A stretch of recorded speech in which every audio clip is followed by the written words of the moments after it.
philosophie, ça sert à rien. Et c'est ça qui est bien. Enfin, nous nous retrouvons pour le 12e épisode de La philosophie, ça sert à rien, et c'est ça qui est bien. Enfin, on se retrouve. Aujourd'hui, nous allons parler de la distinction absolument nécessaire entre opinion et pensée. Mais avant cela, j'aimerais rapidement vous dire pourquoi j'ai disparu quasiment de la circulation pendant plus de 6 mois. Depuis 6 mois, j'ai donné la priorité à la rédaction de mon prochain livre intitulé « Sauver le monde », vaste programme, et qui sortira le 14 février 2019 aux éditions Buchet-Chastel. Alors si vous voulez me soutenir un peu dans mon travail, par exemple dans ces vidéos qui, je le rappelle, sont gratuites et ne me rapportent rien, n'hésitez pas de temps en temps à acheter un de mes livres. J'ai également pris une semaine pour traverser à vélo et en solitaire les deux extrémités de mes origines, à savoir la Pointe du Raz en Bretagne et Turckheim en Alsace. J'ai raconté cette traversée dans le numéro 17 de 200, le vélo de route autrement, un magazine absolument génial que je vous recommande, même si vous n'êtes pas passionné de vélo. Aussi, j'ai envoyé comme chaque année 800 étudiants de l'ESSEC dans des usines, des communautés Emmaüs, des centres d'accueil pour réfugiés, des résidences pour personnes handicapées mentales, le tout dans le cadre du programme Expérience Terrain dont je m'occupe et pour lequel je suis très engagé. Depuis 6 mois, j'ai également régulièrement travaillé pour le génial réseau de formation humaniste et progressiste GERM, que je vous recommande très vivement si vous êtes un cadre dirigeant qui n'a pas envie de tourner en rond sur ses propres certitudes. Allez vous former chez GERM, ça va vous faire du bien. Je me suis aussi occupé des activités de Cannibal Penguin, mon groupe de fuck metal pingouin qui me prend pas mal de temps. N'hésitez pas à nous soutenir et à nous inviter par exemple chez vous pour des concerts. Et enfin, j'ai réglé quelques difficultés personnelles qui resteront personnelles. Bref, je suis très content de vous retrouver. Revenons à notre propos. Quelle est la différence entre une opinion et une pensée? Pour commencer et pour nous mettre en jambes, écoutons avec attention deux opinions.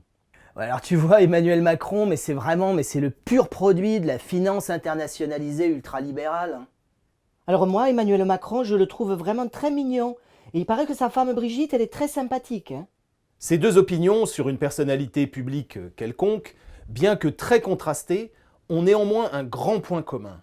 C'est qu'on n'en a rien à foutre de vos opinions à la con. Ça n'a aucun intérêt, les petites opinions. Merde! Voilà, excusez-moi, mais ça fait du bien, j'avais besoin de le dire. Cela étant dit, dire que les opinions n'ont aucun intérêt est en soi une forme d'opinion. C'est pourquoi nous allons maintenant approfondir le sujet pour essayer non pas d'avoir des opinions, mais de le penser. Commençons par du lourd et du un peu radical. Émile Cioran, le penseur d'inspiration nihiliste, même si lui disait plutôt le contraire, écrit dans « De l'inconvénient d'être né » « n'a d'opinion que celui qui n'a rien approfondi ». J'ai un jour définitivement cessé de donner cette citation en épreuve à mes étudiants parce que dans la plupart des cas, ils ne la comprenaient pas. Ils disaient des choses que nous connaissions déjà, à savoir que pour avoir une opinion fondée, il vaut mieux approfondir les choses. Mais ce n'est pas du tout ce que dit Cioran. Il dit « n'a d'opinion que celui qui n'a rien approfondi ». C'est-à-dire que les seules personnes qui ont encore ce qu'on peut appeler des opinions sont celles qui n'ont rien approfondi. Ou en procédant par antithèse, les personnes qui approfondissent quelque chose n'ont plus d'opinion. Alors évidemment, dans le contexte de la pensée de Cioran, qui était un penseur très noir, assez pessimiste, cette formule signifie que si vous approfondissez les questions les plus essentielles, vous vous retrouvez rapidement face au mur de l'absurde, du non-sens, du tragique et du néant. Dès lors, il devient un peu ridicule d'émettre des petites opinions, c'est-à-dire d'acquiescer bêtement à telle ou telle idéologie toute faite et prémâchée. Car en effet, étymologiquement, l'opinion signifie adhérer ou rejeter une pensée, une idée qui existe déjà et qui a été en vérité élaborée par quelqu'un d'autre. D'où l'expression « opiner du bonnet », qui est un peu familière et comique, mais qui désigne celui qui dit oui de façon un peu bête et passive aux diverses propositions qu'on lui présente. Dis-moi, toi tu penses que les réfugiés syriens, ils ont quitté leur pays, leur vie et leur famille juste pour profiter de la sécurité sociale en France, hein?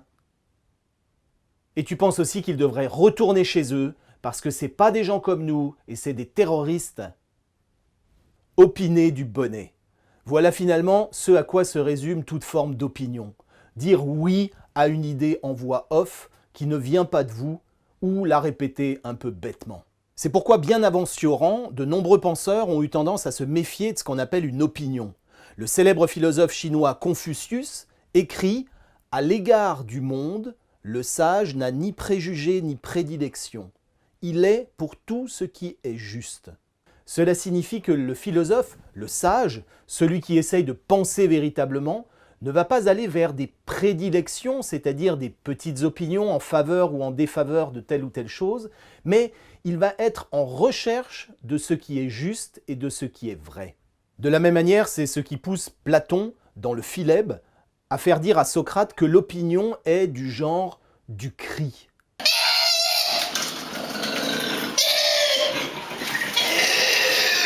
Et en effet, quand nous observons notamment les réseaux sociaux ou les émissions de débat à la télévision, nous voyons très souvent un déferlement de petites opinions personnelles.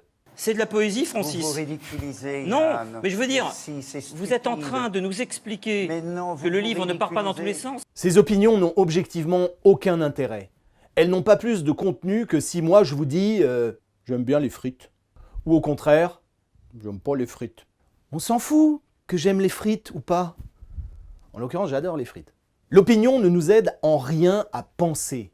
Et c'est pourquoi aussi, elle ne nous aide en rien à agir. Nous allons lire maintenant un petit texte de Roland Barthes, le philosophe.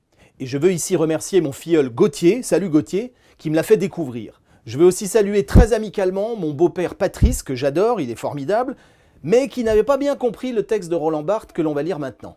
Patrice, cette vidéo est pour toi, alors tu te concentres un peu et tu ne lis pas Le Monde en même temps. Lorsqu'on me demande mon avis sur tel événement ou phénomène de société, j'ai toujours envie de répondre sans opinion.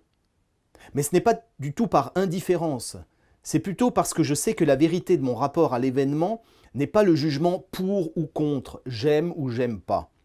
Si je prends position, ce sera en tant que professeur ou en tant qu'un enfant né dans les classes défavorisées, moyennes, aisées ou fils d'agriculteurs, ou qu'individu élevé dans un milieu catholique ou athée. Nos réponses, nos opinions et notre engagement par rapport à toutes les situations que nous vivons sont le plus souvent des façons pour nous de défendre l'image de nous-mêmes que nous croyons devoir projeter au regard des autres. Le meilleur exemple est probablement celui des relations familiales. Tel homme se croit, en tant que père, obligé de tenir devant son fils le rôle du père, avec tout ce que cela suppose traditionnellement d'autorité, d'exemplarité. L'individu lui-même s'efface donc devant l'image du père. Le fils, confronté à ce qu'il peut vivre comme une limitation de sa liberté et éventuellement encouragé par ses camarades, adoptera lui-même la posture de l'adolescent buté en révolte contre l'autorité paternelle, sociale, etc. Pratiquer la philosophie, c'est pouvoir enfin, dans le temps ouvert par la réflexion, se dépouiller de tous les artifices de ce rôle à jouer devant nos collègues, nos amis, nos parents, nos enfants. Et ce dépouillement est une libération, parce qu'il nous libère d'un poids. Mais il requiert aussi un effort, parce que nous n'aimons pas vivre la réalité pour ce qu'elle est et préférons la déformer au gré de ce que nous faisons semblant d'être, père, professeur, médecin, adolescent rebelle, etc. Toute pratique philosophique suppose donc que nous ne nous laissions pas prendre au piège des images. C'est pourquoi le vrai philosophe est définitivement sans opinion. Contrairement à ce qu'on pourrait penser, il n'affirme pas du tout que le monde, les drames, les injustices lui sont indifférents. Bien au contraire. Il affirme en revanche que les opinions ne procèdent pas du registre philosophique. Elles sont de l'ordre de la subjectivité pure, alors même que tout le travail de la philosophie vise justement à atteindre une forme de vérité directe du réel. L'opinion est toujours affirmée dans un contexte, dans un rôle, dans une posture que l'on joue plus ou moins, par exemple, dit-il, le père de famille qui avance son opinion afin de tenir son rôle de père. Évidemment, il y a aussi des philosophes qui jouent aux philosophes. Ils racontent des choses qui vont les conforter socialement dans leur posture de philosophe professionnel. Ils défendent des opinions enrubannées dans des propos vaguement philosophiques, mais en général ce sont de très mauvais philosophes. Car, comme le dit Roland Barthes, le vrai philosophe est définitivement sans opinion. Il ajoute que lâcher prise sur nos petites opinions ouvre le champ d'une grande liberté de penser. Mais il ajoute aussi que cela va supposer de nous un effort. J'irai même plus loin en affirmant que la véritable pensée philosophique a toujours quelque chose de littéralement effrayant. Comme le dit Martin Heidegger dans Qu'appelle-t-on penser? La pensée est toujours déconcertante. Ce qui signifie non seulement que la pensée véritable est souvent déconcertante, mais aussi que si nous ne sommes pas déconcertés, eh bien c'est justement parce que nous ne pensons pas encore. Or, l'opinion, par excellence, est la chose la moins déconcertante du monde. Car l'opinion, comme nous l'avons dit, consiste toujours à défendre ou éventuellement à contredire quelque chose qui a déjà été dit et pensé à notre place. Pour mieux comprendre, prenons un exemple tout simple. Si je vous dis, vous devant votre écran, vous personnellement, vous devez mourir. Un jour, vous devrez absolument et personnellement cesser d'être et de vivre. Face à ce type d'affirmation, la mort, notre mort personnelle, pas la mort en général, mais bien notre mort, il nous vient toutes sortes de questions, des sentiments, des angoisses, des inquiétudes, souvent aussi l'envie de fuir. Surtout, nous voyons bien ici que les questions que nous nous posons en pensant à notre mort ne peuvent plus du tout se résoudre avec une panoplie d'opinions toutes faites, auxquelles il suffirait de dire simplement oui ou non. Tu es pour ou contre la mort? Comment comptes-tu vivre ton existence en regard du fait que demain, peut-être, tu cesseras totalement d'être? Nous pouvons donc dire que l'objet même de la philosophie est la confrontation à des questions qui, par essence, sont en partie sans réponse, ou du moins des questions qui ne se laissent pas habiter simplement par des postures d'opinion. Pour aller vite, la philosophie s'intéresse en général à la vie, à la mort et à l'amour, c'est-à-dire à des champs thématiques qui relèvent par excellence de la complexité, du paradoxe et de l'insoluble. Pour affronter de telles questions, il vaut mieux ne pas se contenter de petites opinions. En guise de conclusion, j'aimerais ajouter que l'humanité se divise peut-être en deux grandes catégories de personnes. D'une part, il y a les gens qui ont beaucoup d'opinions, qui les disent souvent très fort, voire d'une manière agressive, pour dénoncer ceux qui n'ont pas la même opinion qu'eux.